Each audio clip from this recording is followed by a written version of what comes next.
জীবনে সফল হইতে হলে কিছু করতে হবে ভাই। কে কি বললো, কে কি বলবে, এইসব ভাইবে চিনতে বসে থাকে কোনো লাভ নাই। আসলে এইসব ভাইবে জীবনে কোনো কিছু হয় না। এই ইউটিউবে ভিডিও করে, আমি ভিডিও করতেছি, আমার ভিডিওতে ভিউ হচ্ছে না, তারপরেও আমি ভিডিও করে যাচ্ছি। কারণ হয়েছে কি, কিছু না করলে কিছু হবে না, কিছু করলেই হয়তো বা কিছু হবে। আমি করার চেষ্টা করি, ভালো করার চেষ্টা করি, ভালো হলে অবশ্যই মানুষ দেখবে।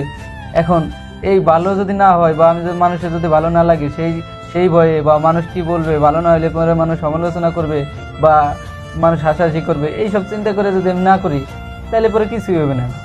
ওইসব চিন্তা না করে এখন আমার মনে চাচ্ছে তাই করতেছি। অবশ্যই ভালো হলে পরে তো অবশ্যই মানুষ দেখবে, শেয়ার করবে, ভিউ বাড়বে। কিন্তু যতদিন পর্যন্ত ভালো না হবে ততদিন পর্যন্ত করতে থাকবো। আর যখন ভালো হবে তখন দেখবে মানুষ, তখন বুঝবে আসলে কি।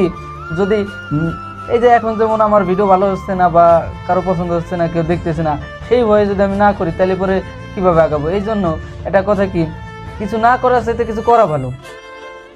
ভুল হইলে তার থেকে শিক্ষা নেওয়া যায়, আর ভালো হইলে তার থেকে ভালো কিছু পাওয়া যায়। আপনি আপনি যদি ভুল না করেন তাহলে কোনো কিছু শিখতে পারবেন না, আর শিখতেই যদি না পারেন তাহলে আপনি সাফল্য পাবেন না। আর সাফল্য পাইতে হলে এবার শিখতে হবে, ভুল করতে হবে, তো চেষ্টা করতে হবে। চেষ্টা না করে কোনো কিছুতে কখনোই সাফল্য আসবে না। তো বসে থেকে লাভ নাই। আসলে আমাদের মধ্যে যার যতটুকু প্রতিভা আছে ততটুকু কাজে লাগানো চেষ্টা করি, চেষ্টা করলে হবে, অবশ্যই হবে। ভুল থেকেই শিক্ষা নিতে হবে, ভুল থেকেই ভালো হবে। আর এই ভুলের চিন্তা করি মানুষ কি বলবে, মানুষ সমালোচনা করবে, হাসাহাসি করবে, এই এই সকল চিন্তা ভাবনা যদি করতে থাকি তাহলে জীবনে কিছুই করতে পারবো না। মানুষ তো কত কিছুই বলে, মানুষ তো কত কথাই বলে। আপনি যখন সফল হবেন দেখবেন বলা, এই যারা আপনার সমালোচনা করে, যারা আপনাকে নিয়ে হাসাহাসি করবে, তারাই কত আপনাকে কাছে টেনে নেবে, কত পরিচয় দেবে, আমার অমুক, আমার তমুক। তাই বসে থেকে লাভ নাই ভাই। ভুল হবে, ব্যর্থতা আসবে, ব্যর্থতার পরে সফলতা আসবে, ভুলের পরেই সঠিক হবে।